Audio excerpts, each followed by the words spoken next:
I didn't know you could get used to being called pet. The first time he said it, I wanted to punch him.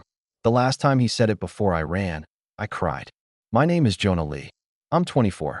And for 2 years, I lived in a penthouse on the 47th floor of the Whitmore Tower that didn't officially exist, owned by a man who didn't officially exist, sleeping in the bed of a man who told everyone else he didn't have a heart.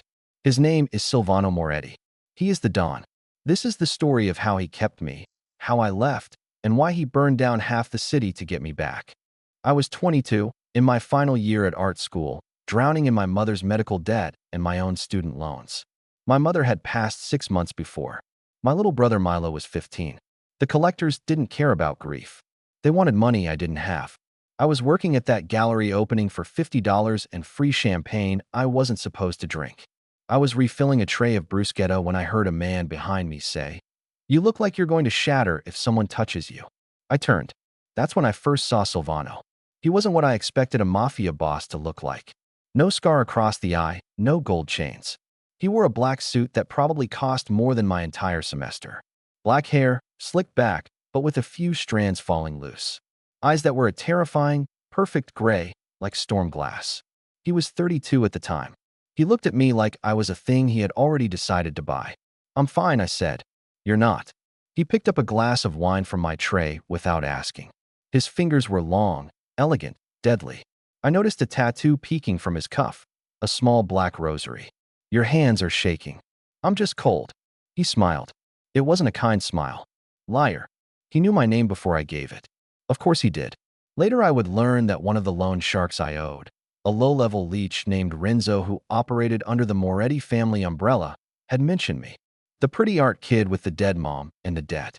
Cute. Cries nice. Silvano had come to see if Renzo was lying. I found out about the deal the next day when Renzo showed up at my shitty studio apartment with 2 men in suits and a piece of paper. $87,000. Due in 30 days, or they'd take my brother to work it off. I thought I was going to vomit. That's when Silvano walked in. He didn't look at Renzo. He looked at me, sitting on my broken mattress in my paint-splattered sweatpants, mascara smudged because I'd been crying. "Renzo tells me you can draw," Silvano said. I can paint." "Renzo tells me you owe him money that you owe me, because Renzo is an idiot who owes me more." Renzo went pale. Silvano crouched in front of me. I will never forget it. This man, this Don, worth millions, with blood on his hands, crouched in my dirty apartment, so we were eye level. He smelled like expensive cologne and cold air. "I have a proposition," he said, his voice soft. Too soft. "You come live with me. You finish school. You paint. You keep my house from feeling like a morgue. In exchange, your debt is gone. Your brother's school is paid for. No one touches either of you. Ever." I stared. "You mean like my pet," he said, and his eyes glittered. "That's what you'll be. My beautiful, spoiled pet. You will wear what I buy you. You will sleep where I can see you. You will be mine. For as long as I want you." It should have terrified me. It did terrify me. But Milo was in the other room. And I was so tired of being scared. "How long?" 2 years. Minimum. After that, if you still want to leave, I'll let you." It was a lie. We both knew it was a lie. Men like him don't let go. But I said yes. That night, he took me to the Whitmore. The elevator needed a fingerprint. The apartment was all glass and black marble and cold. It was the most beautiful prison I'd ever seen. He had a room prepared for me. Not his room. A room next to his, with an entire wall of windows and an easel already set up. A closet filled with clothes in my size. All soft sweaters, silk shirts, things that made me look expensive. He stood in the doorway and said, "One rule, pet.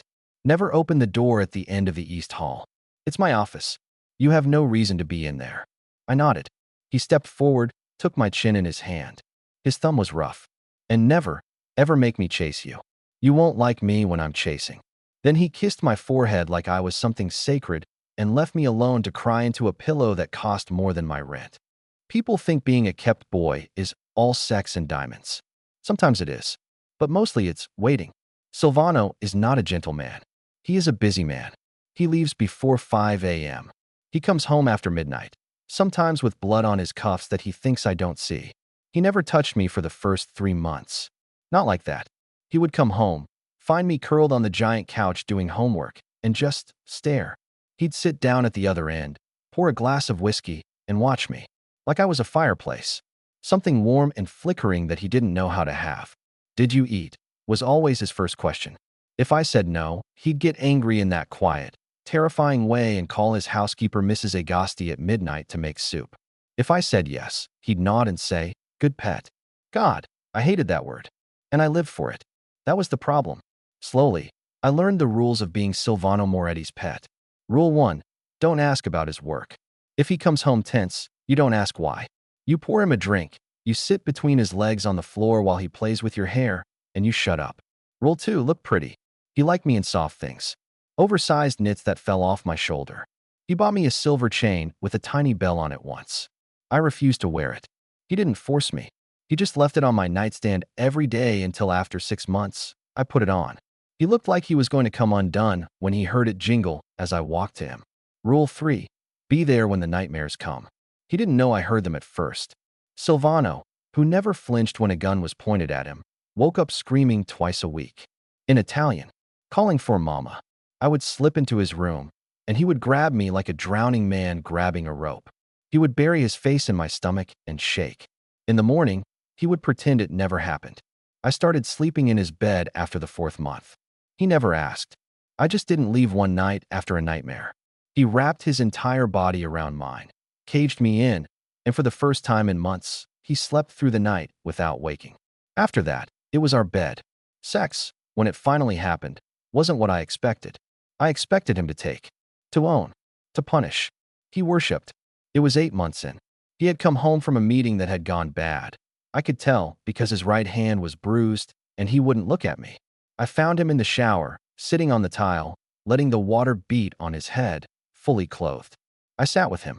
He looked at me, water dripping down his face, and whispered, "You're the only clean thing in my life, Jonah." I kissed him first. He was so careful it made my chest hurt. This man who ordered men to be kneecapped was trembling while he undressed me like I was made of glass. He kept whispering my pet, my beautiful pet, against my skin like a prayer. He touched me like he was memorizing me. After, he held me so tight I couldn't breathe and said, "You can't ever leave. Do you understand? If you leave, there's nothing good left in this house." I thought he was talking about love. I was 22. I was stupid. 2 years passed like that. In that glass cage, I finished school. I had my first small gallery show. All the paintings sold because Silvano bought them under a fake name. I learned how to make his favorite risotto. I learned that he hates thunder. I learned that he takes his coffee black, but with one sugar that he never stirs. I learned that he hums old Italian lullabies when he thinks no one is listening. I was in love with him. Hopelessly, completely in love with the monster who kept me as a pet. And I thought, foolishly, that maybe he loved me too. Until the night Julian showed up. Julian was blonde, tall, a model. The kind of beautiful that looks expensive and cruel. He was at a party Silvano took me to. The first time he'd taken me to a family function. Silvano had his hand on the small of my back the whole night, telling everyone, "This is Jonah. He lives with me." Julian laughed and said, "Oh, the pet. You're still keeping that one?" Silvano goes through pets like handkerchiefs, sweetheart. Don't get attached. Last one lasted what, 6 months? The brunette. Silvano didn't correct him. He just tightened his grip on me and said, "Jonah knows his place." His place. His pet. That night in the car, I asked, "How many others were there?" He didn't answer for a long time. "Then 2. Before you. And where are they?" "One married. One I took care of." I felt cold. Took care of. He threatened to talk about what he saw in my office. I had to relocate him. Far. He won't bother us. It was the first time I realized what my position really meant. I was not a boyfriend. I was not a lover. I was a thing he kept until it became inconvenient. And I had been convenient for 2 years. Worse, I realized I had never asked what was behind that door at the end of the East Hall. I had obeyed. Like a good pet. Julian's words festered. If I was just a pet, I was replaceable. And if I was replaceable, then all those soft moments, the nightmares, the humming, the way he buried his face in my neck, meant nothing. I was a body warmer with a pretty face. I started planning to leave the next day. Being invisible is a superpower if you're smart enough to use it. For 2 years, everyone in Silvano's world looked right through me. I was the pretty thing on his arm, the pet. Not a threat. Not important enough to guard their words around. That's how I learned everything. I knew that Silvano Moretti was not his real name. His real name is Silvano Esposito. Moretti was his mother's maiden name. She changed it to protect him when they ran from Naples. His father was a foot soldier who was executed when Silvano was 9. His mother died 2 years later. He never told anyone that. He let the family think he was pure Moretti blood, descended from bosses. If they knew he was an Esposito orphan, a nobody, they'd eat him alive. I knew that because I found his mother's old passport hidden in his sock drawer when I was looking for a matching sock. She looked like him. Same gray eyes. I knew that he can't read without glasses. He is vain about it. He only wears them in his office at 3 a.m. when he thinks I'm asleep. Black-rimmed, old. He squints at ledgers. Ah, the ledgers. That door at the end of the East Hall. I did open it once. 8 months ago. Not out of disobedience. Out of accident. Mrs. Agasti had left the cleaning cart, and I went to get bleach for a paint stain. The door was ajar. It wasn't an office. It was a memory palace. One wall was covered in photographs of men, dead men. Crossed out. One wall was a map with pins. And a safe. The safe was open. Inside were not guns. Inside were notebooks. Dozens of them. His real ledgers. Every family has 2 books. The fake one for the accountant, the real one for the Don. Silvano's real ledgers didn't just have money. They had every secret. Which judge took bribes? Which cop killed his wife? Which priest laundered money? Where the bodies from 2019 were buried under the new overpass, grid coordinates. And a letter. A handwritten letter in Italian. From his mother. I read it because I had learned Italian that year, secretly, on Duolingo, wanting to understand his nightmares. It said, Asterisk mio caro Silvano, if you are reading this, you became what you swore you wouldn't. Come home. Even monsters can come home. Mama, asterisk. He had kept it for 25 years. I closed the door. I never told him I went in. But I knew. I also knew his tells. I knew that when his left eyebrow twitches, he's lying. I knew that when he touches his rosary tattoo, he's scared. I knew that his panic attacks come when it rains too hard against the glass, because the night his mother died, it rained like that. He told me once, during a nightmare, thinking I was her. Non lasciarmi, Mama, piove cosa forte. Don't leave me, Mama, it's raining so hard. I knew he keeps a gun taped under the kitchen island, not because he's paranoid about intruders, but because he doesn't feel safe eating. I knew he never learned to swim. I knew he loves strawberry pocky but only eats it when he's alone because he thinks it's childish. I found the empty boxes in his office trash. I knew the boy under the Don, the one who still flinched before he hit. And that was why I had to leave. Because if I was just a pet, I knew too much to be allowed to leave alive. Everyone in his world knew the rule. Pets get rehomed. Witnesses get buried. Julian had been wrong about one thing. Silvano didn't go through pets. He kept them forever, one way or another. On the night I decided to escape, Silvano had been gone for 2 days on business in Chicago. He called me 3 times a day. On the 3rd day, he didn't call at all. I saw on the news that there had been a shootout at a warehouse near the airport. 3 dead. Moretti family suspected. He came home at 2:14 a.m. I was awake, sitting in the dark living room, my small backpack already packed and hidden behind the easel. I had $2,000 in cash saved from selling small sketches to art students.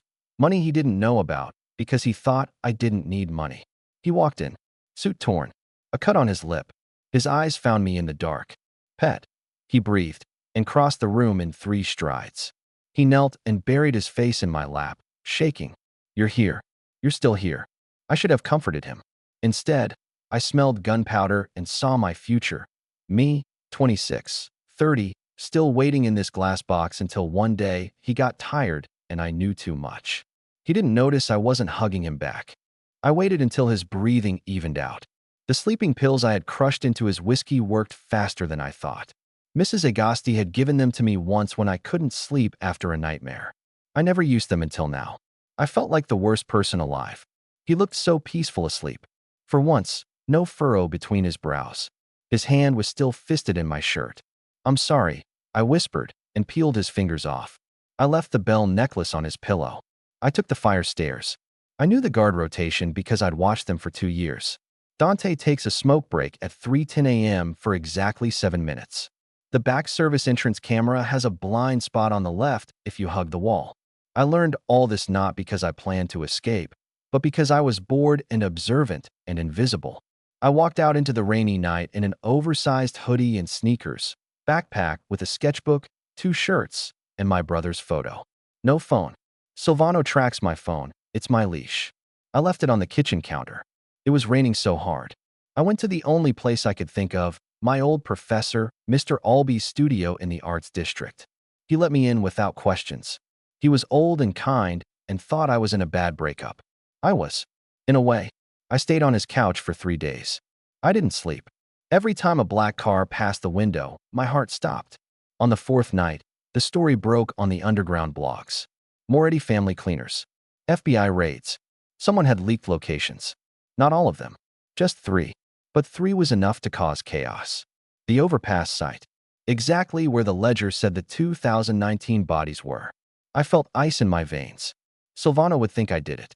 Because only someone with the ledger would know those coordinates. I didn't. I swear I didn't. But someone had opened that safe after I left. My phone, which I'd kept off, buzzed when I turned it on to call Milo. 47 missed calls. All Silvano. 1 voicemail, left 6 hours after I ran. His voice was not the Don's voice. It was raw, broken, and terrifying. Jonah, pet baby, please. Where did you go? Please, the safe. The safe was open. The ledgers are gone. Jonah, did you take them? You know you can't. If Enzo finds out you know, he'll kill you. He'll kill you, and I can't. I can't protect you if you're not here. Come home. Please come home. I'm begging you. Don't make me. You know I love you. You know I love you. You have to know I love you. Come home. He had never said I love you before. Not once in 2 years. I dropped the phone. He thought I had stolen his secrets. He thought his pet had betrayed him. Silvano Moretti does not panic. That's what everyone says.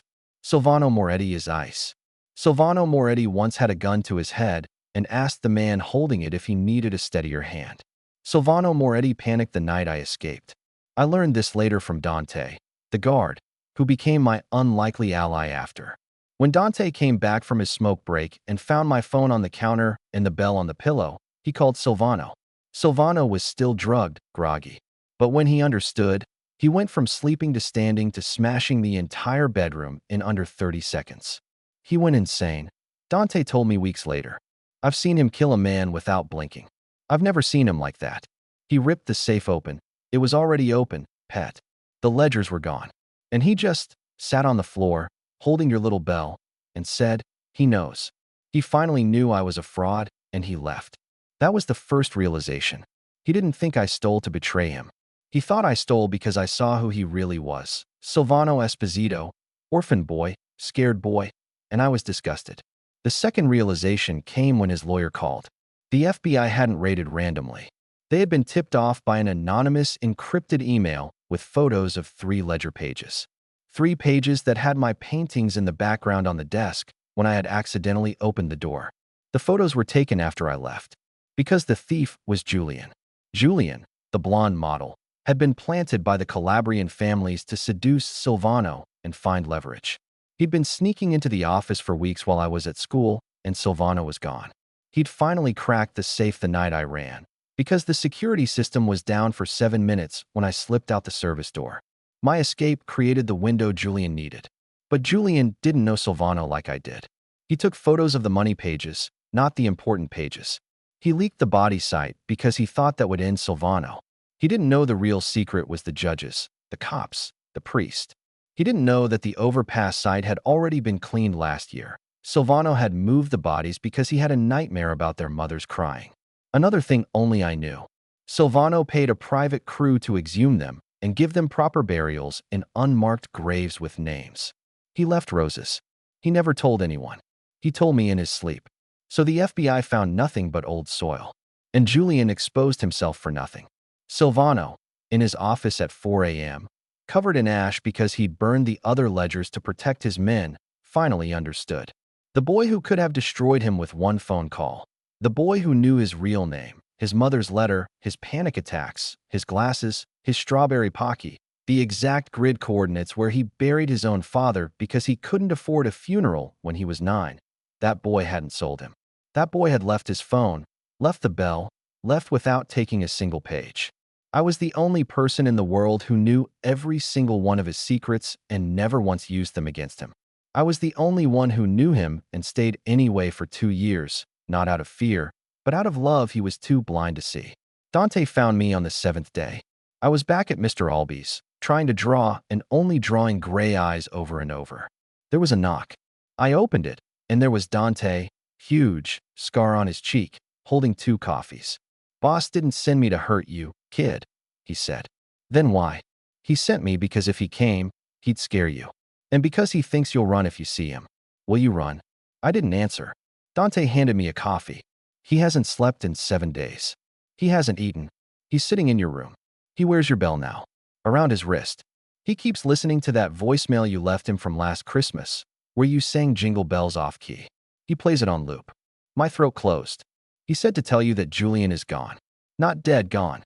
To Canada. With enough money to stay quiet. Because you once told Silvano you don't like it when he kills people you know. So he didn't." I remembered. I had said that once, crying after he came home with a bruise on his knuckle. "Please don't kill people I know. I can't." He remembered. "The second thing he said to tell you is that the door at the end of the East Hall is gone. He knocked the wall down.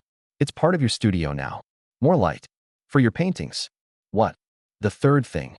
Dante looked uncomfortable. "He said to tell you that the pet contract is over. Terminated. You owe nothing. You are free. Your brother's college is still paid until he graduates. You never have to see him again. Free." The word I wanted for months felt like a knife. "But," Dante continued, "he asked if maybe, you'd consider a new contract." He wrote it down because he said he'd mess it up if he said it. He handed me a folded piece of paper. Expensive paper. Silvano's handwriting, messy, like he wrote it fast. "Jonah. I don't know how to ask for things. I know how to take. I took you. It was wrong. You were 22 and I was lonely, and I thought if I kept you beautiful and safe you would never see I am not a real Don. I am just a boy whose mother died in the rain. Asterisk. Asterisk, you know everything about me. You know I can't swim. You know I hum when I'm scared. You know I only feel safe when you're in my bed. No one else has ever known that and lived, because no one else ever looked at me like you did after, like I was still a man, not a monster. Asterisk. Asterisk, you saw my ledgers, and you closed the door.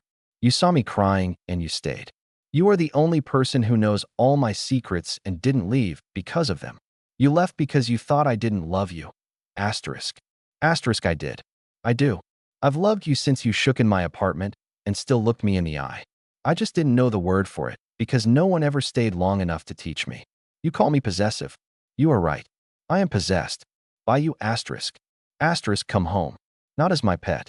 If you want to be my pet again, God, I'll buy you 1,000 bells. But come home as my love? Is that okay? As the only person who gets to see me with my glasses on. Asterisk. The house is a morgue without you. S. Asterisk P.S. I learned to make that risotto. It's terrible. You need to come fix it. Asterisk. I was crying so hard I couldn't see. Where is he? I choked. Dante smiled for the first time. Where do you think, pet? I ran. I didn't even put on shoes properly. I ran the 8 blocks to the Whitmore in the rain. Just like that first night, but in reverse. The fingerprint still worked. The elevator still worked. The penthouse door was open. He was sitting on the floor in what used to be my room, which now had no wall to the office, just a huge, bright space. My easel in the center, my paintings that he had bought hanging everywhere. He was wearing sweats. His hair was messy. He had my silver bell chain wrapped around his wrist, like Dante said. He was holding my stupid watercolor of his rosary tattoo that I did when I was learning. He looked up. His gray eyes were red. He hadn't shaved. Jonah. I didn't say anything. I crossed the room and hit him. Hard. On his chest. You asshole. I sobbed. You let me think I was replaceable. You let that blonde bastard call me a handkerchief, and you said nothing. I know, he whispered. You never said you loved me. 2 years, Silvano. 2 years of sleeping in your bed and making you soup and holding you when you cried, and you never on zero. I know, he said, and caught my hands. His hands were freezing. I thought if I said it, you'd know you had power over me. And if you had power, you'd leave. Or worse, someone would use you to get to me. If everyone thinks you're just a pet, they don't kill you to hurt me. If they know you're my heart, they rip you out. I stared at him.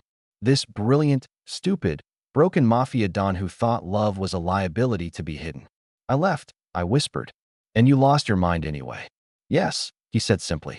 Silvano Esposito, I said, using his real name for the first time to his face. He flinched. Then tears actually fell. Silvano Moretti does not cry. Silvano Esposito cries in the rain. You know, he choked. I've always known. He pulled me down to the floor with him, into his lap, burying his face in my neck exactly like he used to, but now he was shaking with sobs, not nightmares. I thought you took the ledgers to ruin me because I kept you, he confessed against my skin. And then I realized you would never. My Jonah who won't even kill a spider in the shower. My Jonah who leaves food for pigeons on the balcony even though it pisses off Mrs. Agasti. You knew all my secrets and you kept them. You are the only one. I held his head. He had a big, broad head. I kissed his wet hair. Did you really learn to make risotto? Terrible, he mumbled. Tastes like sadness. I laughed through my tears, that awful bell on his wrist jingling. He pulled back, cupped my face. The pet thing. Did you hate it? Truth. I thought about it.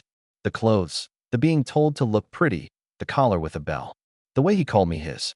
Sometimes, I admitted, when you used it to keep me at a distance. But, when you said it like just now, when you say it like I'm yours and you're mine, I didn't hate it. His eyes darkened, that possessive gray flashing. You are mine, Jonah Lee. You have always been mine. Not as a pet I keep. As a man I love more than my own life. As the only place I am safe. He reached into his sweat pocket and pulled out a small black box. My heart stopped. Don't freak out, he said fast. It's not. Well, it is. It's not what you think. Open it. Inside was not a diamond ring. Inside was a tiny silver key. And a new bell. This one gold. It's the key to the new safe. Only you and I have it. And this. He picked up the gold bell.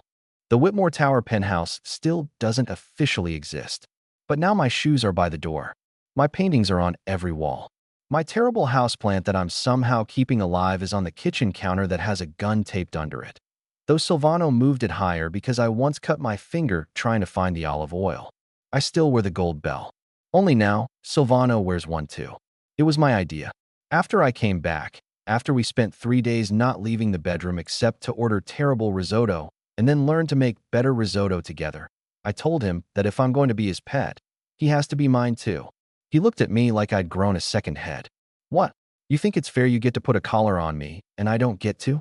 I said, sitting astride his lap, wearing only his shirt and the bell. That's not partnership, Don Esposito. He had just come home from a meeting and was still in his suit, tie loosened.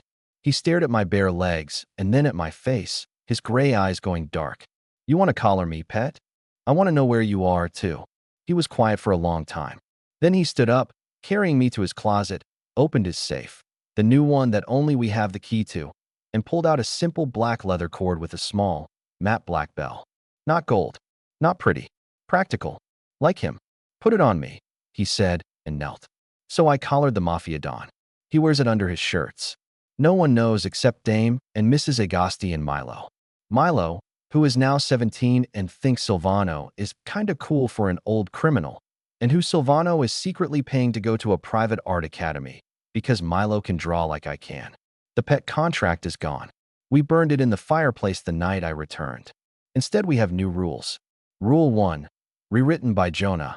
We don't hide that we love each other. If someone wants to use me to hurt him, they'll have to go through him.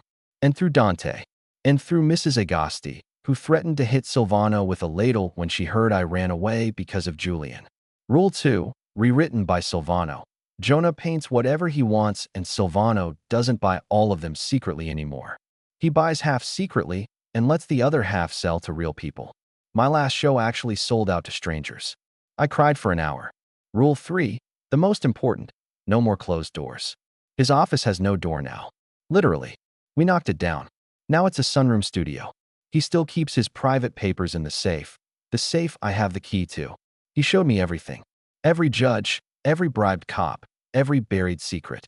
Not because I need to know, but because he said, if I die tomorrow, you are the only person I trust to know what to burn and what to protect my men with.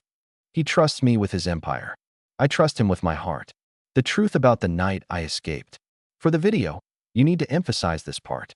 This is the twist viewers wait for.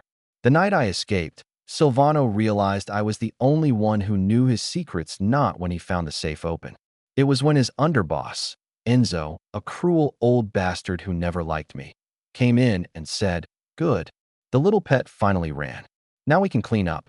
He knew too much. I'll send someone to make sure he doesn't talk." Silvano had a gun in his hand before Enzo finished the sentence.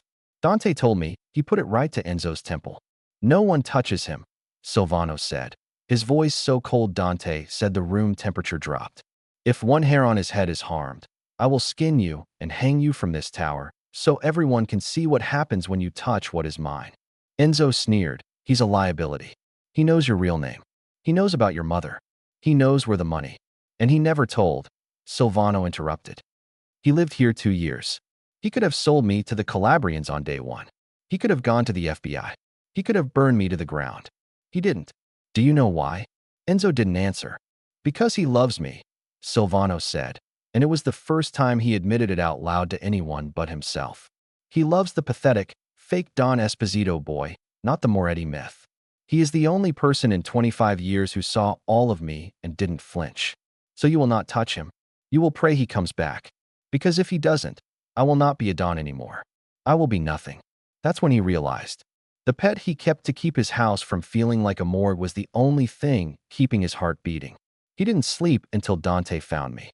He sat in my room with my bell and smelled my shampoo on the pillow.